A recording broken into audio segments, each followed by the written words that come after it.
E aí, bora falar de um assunto que mexe com a cabeça de muita gente que sonha em empreender, os tipos societários. Vamos mergulhar nos conceitos básicos, usando como guia uma aula excelente do professor Felipe Moraes, do IBMEC, para entender como os negócios ganham vida aqui no Brasil. Pois é, todo mundo fala em abrir uma empresa, chamar um sócio, mas o que isso significa na prática, lá no papel, perante a lei? A ideia aqui é deixar esses conceitos bem claros, para que tudo faça mais sentido.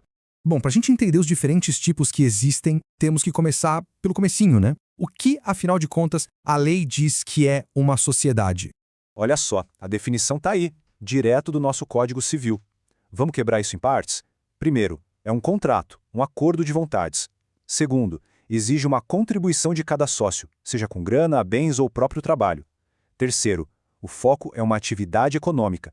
E por último, claro, a partilha dos resultados, sejam eles lucros ou, o que também pode acontecer, prejuízos. Opa, peraí. E aqui vem uma pegadinha que confunde muita gente.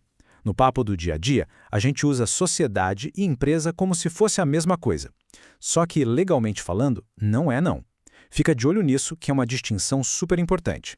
Show! Esse quadro aqui ajuda a gente a botar cada coisa no seu lugar. Pensa assim, ó. A empresa é a atividade em si, é a loja funcionando, a fábrica produzindo. O empresário é quem toca essa atividade, pode ser uma pessoa física ou uma sociedade. E a sociedade empresária, essa é a capa jurídica, a pessoa jurídica criada para essa finalidade. É o veículo legal que leva a empresa para frente. Fechou? Beleza. Então, se a sociedade é tipo uma pessoa para a lei, uma pessoa jurídica, como é que ela nasce? Como é que ela ganha vida no mundo do direito? O nascimento dela vem de um documento fundamental. Para sociedades que dependem muito das pessoas envolvidas, onde o quem é importante, tipo a famosa limitada, a LTDA, a gente usa o contrato social. Agora, para aquelas gigantes focadas no capital, onde o dinheiro é o que manda, tipo uma sociedade anônima, uma SA, aí o documento se chama Estatuto Social. Mas não adianta nada só escrever o documento e deixar guardado na gaveta, né? É como ter uma certidão de nascimento, mas nunca registrar a criança no cartório. A sociedade só existe de verdade, com personalidade jurídica própria, depois que esse documento é registrado no lugar certo. É essa inscrição que fala para o mundo: ei, eu existo oficialmente. E que lugar certo é esse? Bom, se for uma sociedade empresária, o caminho é a junta comercial do Estado. Mas se for uma sociedade simples, aí o papo é outro.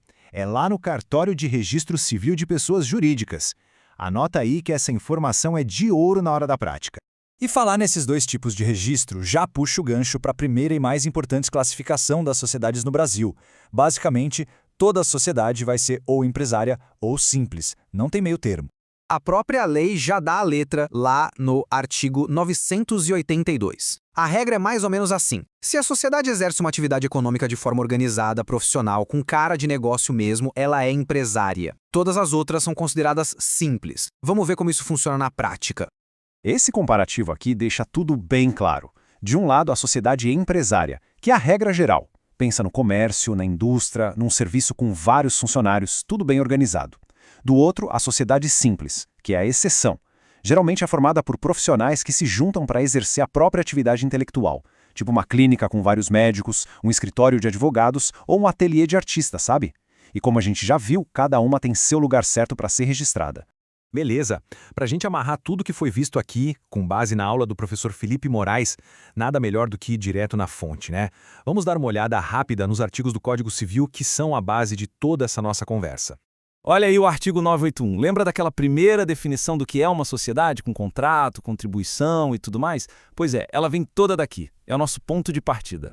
Logo depois, vem o 982. Foi ele que a gente usou para entender aquela diferença fundamental entre ser uma sociedade empresária e uma sociedade simples. A distinção está toda escrita aí na lei. E lembra da nossa conversa sobre a certidão de nascimento da sociedade? O artigo 45 é quem bate o martelo nisso. A existência legal da pessoa jurídica só começa de verdade com a inscrição do seu documento de criação.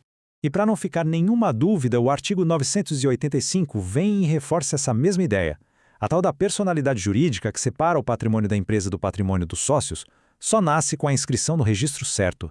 É o carimbo final que valida tudo. Ufa! Passamos pelo conceito, pela diferença para a empresa, entendemos como uma sociedade nasce e qual a principal divisão entre elas. Com essa base toda na mão, a reflexão que fica é: qual desses modelos se encaixa melhor nos projetos e objetivos futuros? O primeiro passo para responder isso, com certeza, já foi dado aqui.